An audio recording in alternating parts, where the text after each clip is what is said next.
Hey peepsy doodles, long time no see, kind of, sort of. We missed our witchy wisdom video on Sunday because I needed a day. I had a stressful day coming up Monday and I had like a ton of anxiety, so I knew I wasn't going to be able to focus that well on what I needed to focus on. So I had a ton of people that have asked me to do a tutorial on my polymer clay dragon eggs. This is them that I have currently made. And good morning guys. So I've had a ton of people that have asked me to do a tutorial on them, and I wasn't exactly sure how I was going to do it because there's a lot. I mean, they're not hard, but there's a lot of little things and a lot of baking times, and so what I figured is I would like to do it live because I want people to be able to ask questions that are able to make the live video. But I also will probably just do it in parts. So like this first part is going to be how I make the core, and we'll see how far I can get. We'll see if we can actually get it covered in clay or not and make the true core. So this first part is going to be that, and so what I'm going to do is I'm going to kind of give you guys the basics. I'm sorry, Mystic. She's like, you had to go live when I'm in school. I'm sorry. The baby's sleeping and it was the perfect time. I knew I was going to start a new dragon egg anyway. And I was like, you know what? I'm just going to show people how I do it. And I'm going to actually get these guys listed relatively soon, whether it be today or this weekend or something. But I like people to be crafty, and if people want to know how I make something, I don't copyright how I make something. You know, if you end up making one, just give me some credit and be like, hey, I learned this from so-and-so, here you go, whatever. So yeah, I'm going to get started. I'm going to show you guys what you need to make the entire egg, so that if you have some of the stuff or maybe some stuff to get going with the core, you can start that, and then whatever else you need. So to make an entire egg, well, for me, the egg costs $10. To get started with polymer clay, and like there's some other things you may need to purchase to get into working with clay, so there may be some additional expenses to kind of start, but some of the stuff you don't need. A lot of the stuff that you can use for what's at home already. So for example, this, to make an egg, it costs me $1.50 for the core.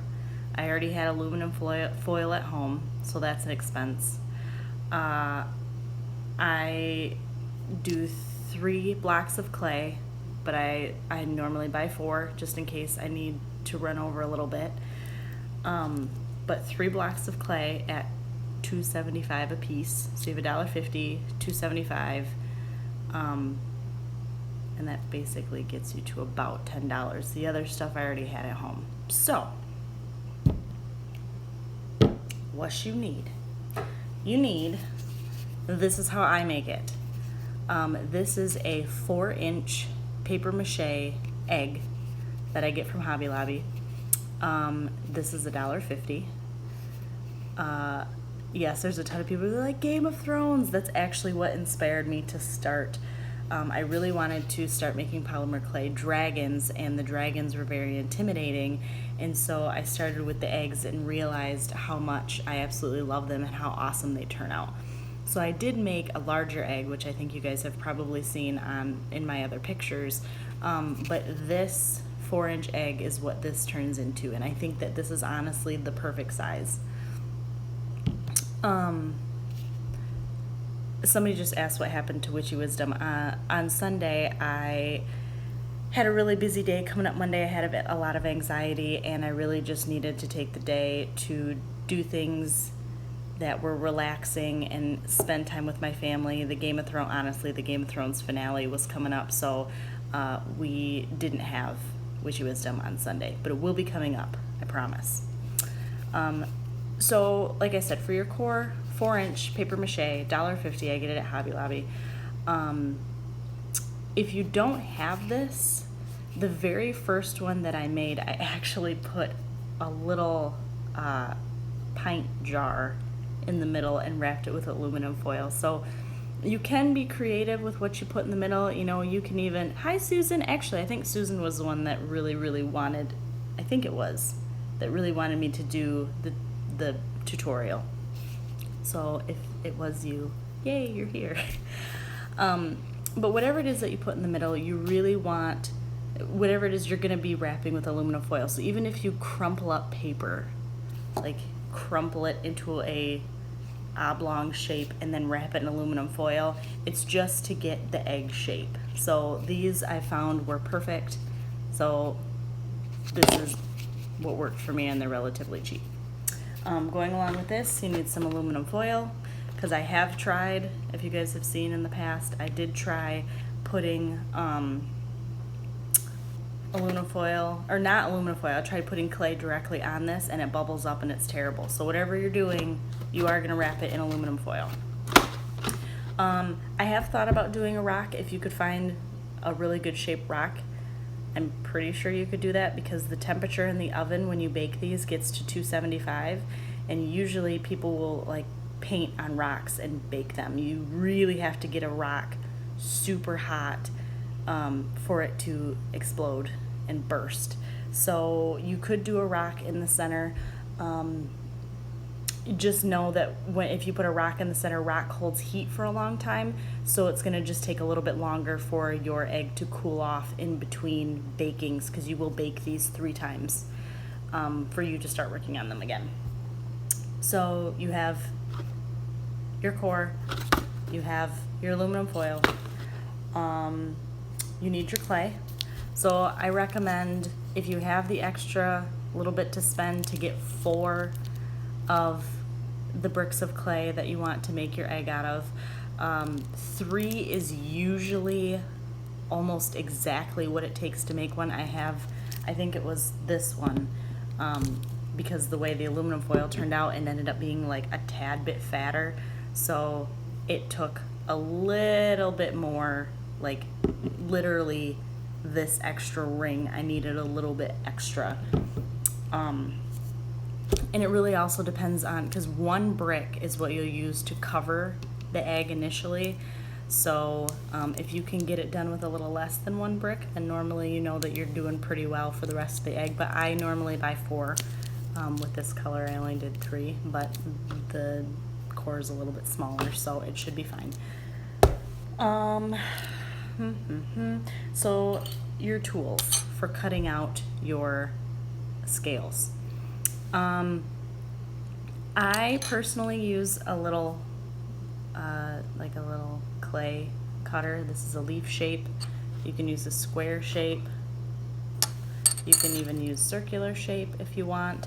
If you don't have any of these and you don't want to go purchase any, you can take a knife and cut them out individually. It'll take longer, but you can do it.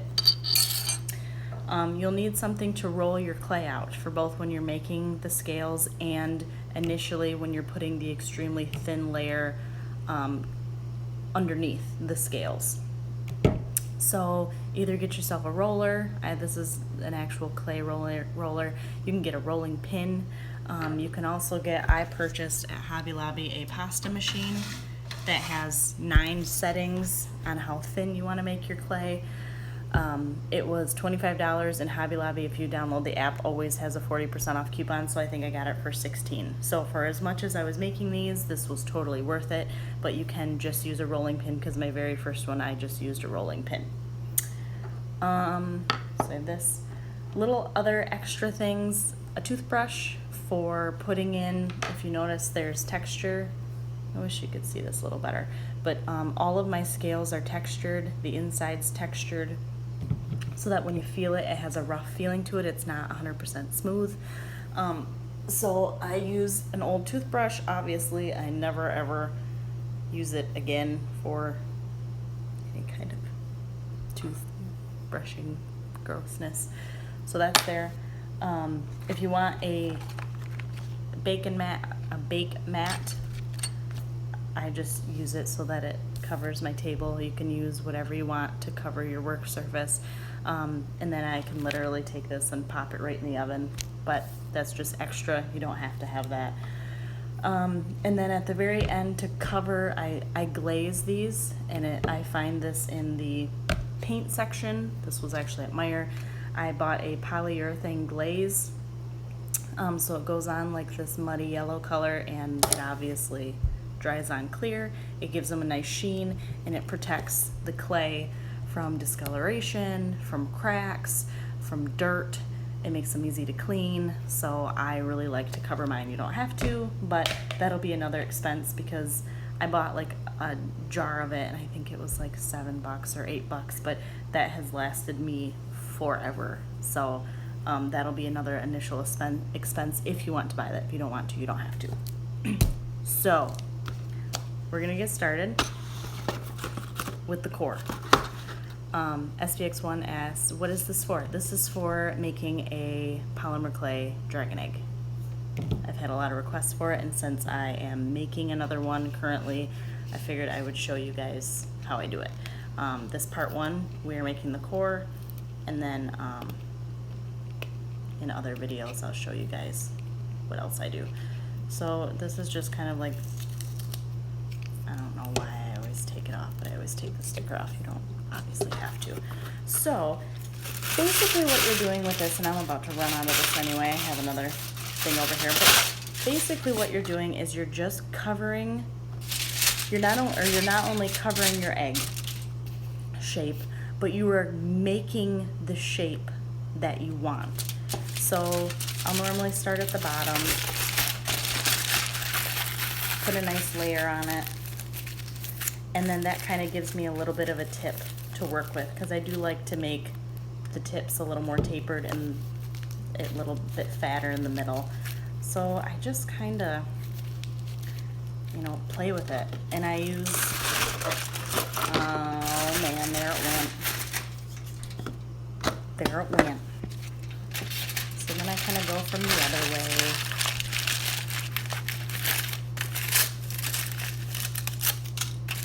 And bring it down. You know, like I said, you really want to just play with the shape so that you get the shape that you want and that works. Gotta get us some new, oh boy, oh dang, this is heavy duty aluminum foil. It'll be interesting to see how this works. I haven't used heavy duty. So I'll just make like random shapes.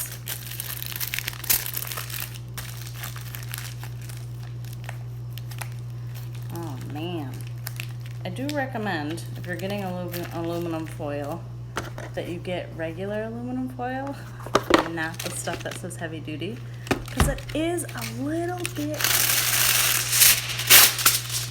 more difficult to work with. I haven't, like I said, I haven't used this stuff.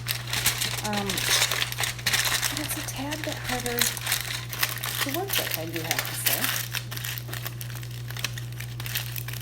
Anyway, so we're just going to keep shaping it so that it, and then I always try to push on the bottom because I like my eggs to be able to sit. You know, I want them to sit flat. And one of the things that I do at the bottom is, you know, I position the scales at the bottom so that there is a flat point, but it helps a ton if you already have a flat piece at the bottom. So one of the ways that I do that to make the bottom flat is to take a sheet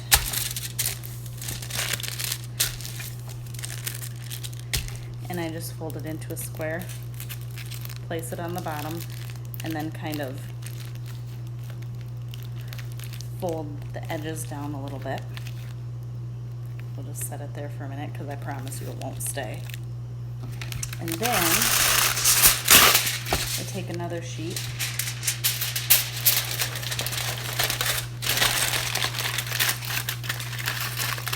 telling you what, boys and girls, don't get the heavy duty shit. And I guess it's not terrible. But anyway, so like I said, that gives you a nice flat bottom to work with. Let's see, I feel like you guys were asking me stuff. This is a perfect activity for people with OCD. Yes, yes it is. Just ordered a bunch of clay, super excited. I'm sorry to interrupt. You're not interrupting? Are you from Michigan by any chance? I hear an accent. Do we really have an accent? For real? Yes, I'm from Michigan. People say that all the time, that I have an accent.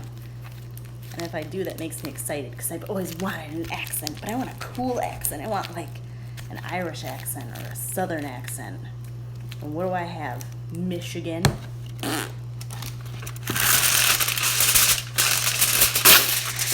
So yeah, I just basically, like I said, continue. Oh, you fucking. Oh, I didn't say that. That's it. It ripped. I don't like ones that rip.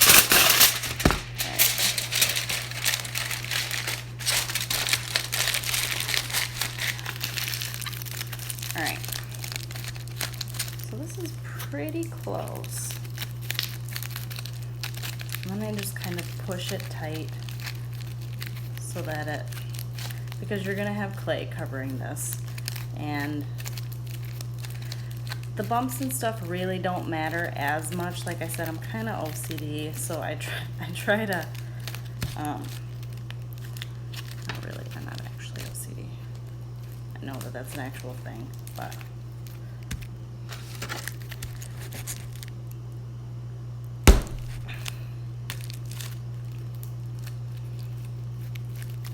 that, it looks like, because the one thing that is nice I just noticed about the heavy duty foil is that it does add a lot more girth to it. Normally I have to like wrap it extra because it's, you know, it doesn't, each layer of aluminum foil doesn't add a ton, so I kind of have to wrap it around the middle to make it a little fatter.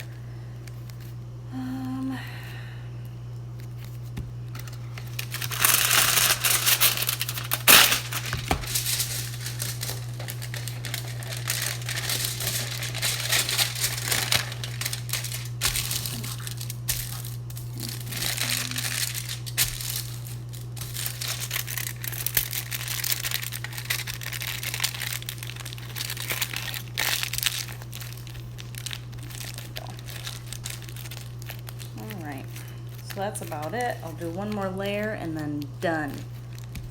Well, with the foil, obviously. All right.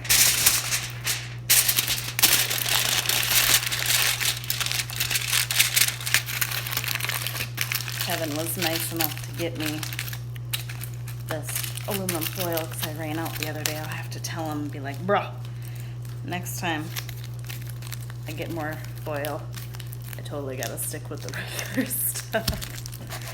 And don't mind my hair. I feel like I always do videos like right after I wash my hair, and so then I look. How was my baby up already? My baby's up already. Okay, so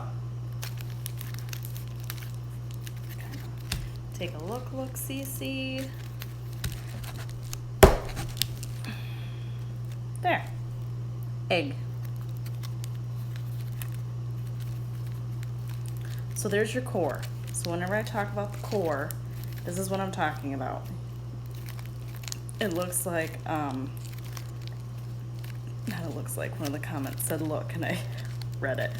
But yeah, so you have your paper mache or whatever it is the very center is covered in aluminum foil. The aluminum foil helps the clay to have a surface to bind to, because otherwise, I promise you, if you try to just use like just the underneath and you don't have foil covering it, the clay bubbles and it will make you very sad. So there's the start to your egg. So then, let's see, what color do I want to do? Sorry, I'm still messing with it. I feel like I mess with these for like 80 years.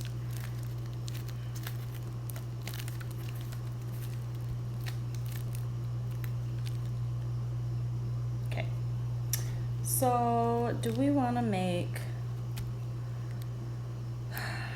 maybe I'll do purple with you guys so that I keep it separate, because I know that I'm making a red fire dragon egg coming up here, but I'm mixing colors together and I probably have to think quite a bit more about that. So I'm gonna make a purple one. So I have Primo, it's literally just purple. So the difference between Primo clay and Sculpey clay, like here's Sculpey and that was Primo. Sculpey is a little bit, it's a little bit softer, so it is a little bit easier to work with. The difference being that when you're making your scales, they are a little bit softer.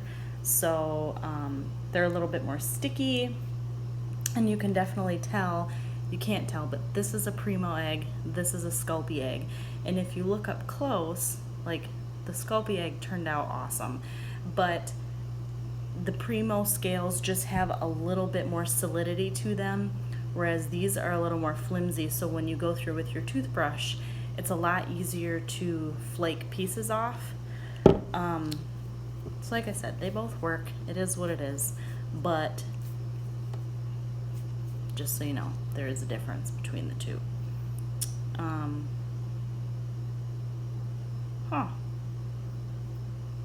My purple's a weird color. So what I do, because I make these quite often now, is I kind of, you know, there are a lot of people that are like, you really need to condition your clay. Yeah, I know, but to sit here for hours and play with it takes too much time. So I will, you know, ball it up a little bit, flatten it out, and then I will run it through my pasta machine because that's what I like to do. So this is one run through on the pasta machine. And what I do is I cut it in half, and I will run this. Now you want this first layer, because literally all that's gonna show is here and here. It's just something to give your scales a solid form to stick to. So I make this first layer as thin as possible.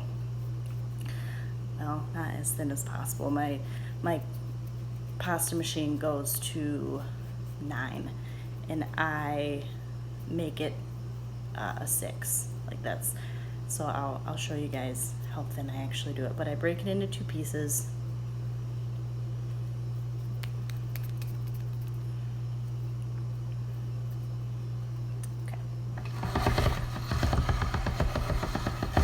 Okay, so here's a 1.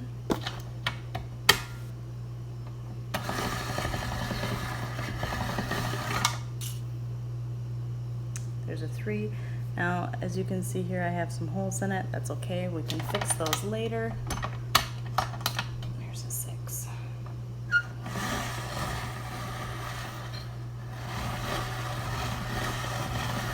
Okay. So here's half of it in a 6. So I just drape it over top,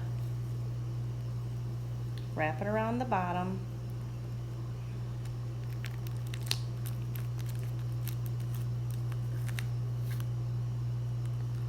these pieces here, I kind of just rip a little piece off, and then I just kind of smush them down because I've got more to put on anyway. It doesn't have to be perfect when you first lay it because you have plenty of time to smooth out all the goodness. So there's your first half.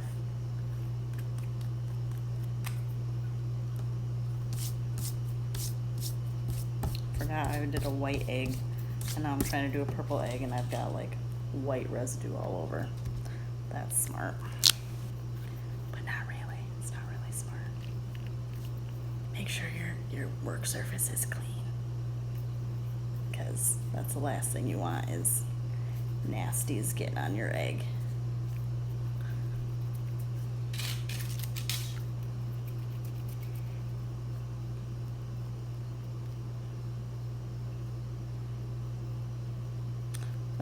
the other piece.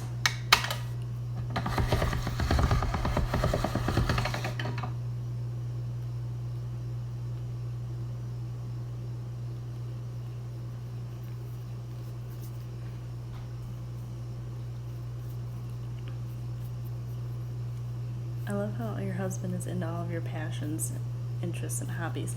I do too. He's a wonderful man. I will say that. He's a wonderful, wonderful man. We were actually just, I think I was telling you guys, we were talking about that the other day with our signs and looking more into them, and it was just really interesting. All right. 1,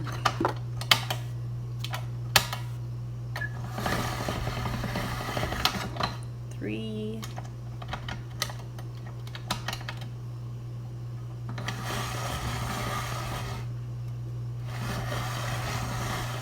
6. Okay. So take this and kind of stick it here.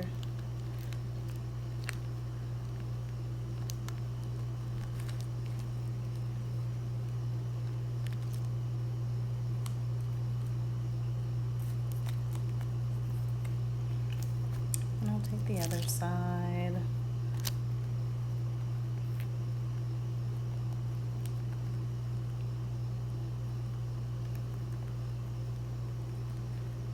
Rip off the extra, because there's lots of times that you end up with holes and it's nice to have extra clay to cover it.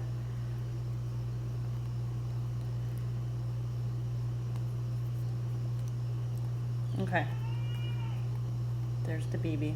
So we're just about done with part 1. But, so here's very, very rough.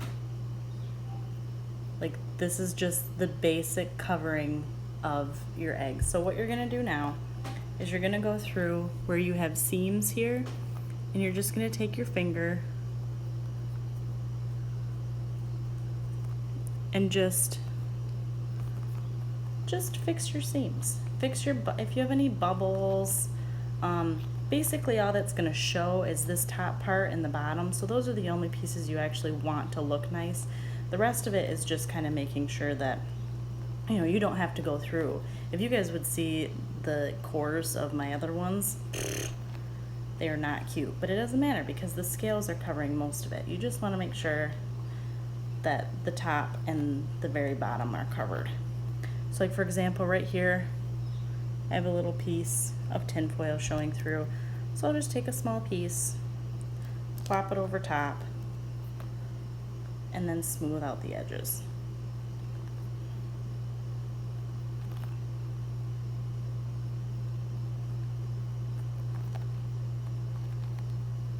So I'm not going to do all of that. I'm going to let you guys do it. And then I'll show you the finished product once it's baked. But this is part 1. This is how to make your core. You know, just go through. If you have any little divots, like here, I'll have a little divot from the way that the clay sits or the way that the tin foil sits. I'll just take a larger piece of clay, put it over top of it, and then just smooth the edges out. So it's a lot of just making sure that the egg shape is the way you want it. Now, once you're done finagling and getting the top and the bottom the way that you want them, because they will be showing, then you're going to take your toothbrush and you're going to just dab all the way around to get, you know, all the way around the bottom and then all, the top and the bottom to get you that texture that you want so that it's not completely smooth. And then you're going to pop this in the oven. Now I put mine on my baking mat and then on top of a like a little baking pan. You know, you can use like that baking paper. You can use, if you use tin foil, just be careful that it's 100% smooth because this is still soft and so it will take the shape of whatever you're setting it on. So I just pop it in there at 275 for 10 minutes and then I take it out and I let it cool, and that is step 1 on making your core. So I'm going to do that. I'm going to finish, well, I'm going to go get my baby up, but I'm going to finish getting this exactly the way I want it. I'm going to put my toothbrush on it to texture it. I'm going to pop it in the oven, and then when I come back for part 2, then I'll show you guys the finished core. I'm going to have some scales cut out, and I'll show you guys how to do the scales. So I hope you guys have an awesome day. Go out and get some goodies, and we'll go make some dragon eggs. And I'll see you later. Bye.